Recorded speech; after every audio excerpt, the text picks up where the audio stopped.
Welcome to Let Me Fix This. Enjoy the video. You start by opening JJS and launching the voice recorder. Grant microphone and storage permissions when asked.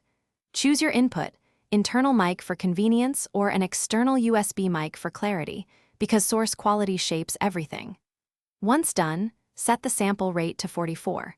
1 kHz for voice or 48 kHz if you might sync to video, and pick WAV for maximum fidelity versus MP3 when you need smaller files. Make sure the gains, once recording begins, speak naturally and use a short pre-roll of 3 to 5 seconds so words aren't cut off. Press record and start when your meters settle. Monitor levels on the screen, keep peaks below -6 decibels to avoid distortion, and adjust gain as needed. If you expect long takes, drop markers or voice notes to mark good spots and enable autosave plus cloud backup to secure files. When finished, stop gently. Make a quick playback check to confirm capture quality. To finish, trim unwanted start and end sections and normalize the file to around -3 decibels so levels are consistent.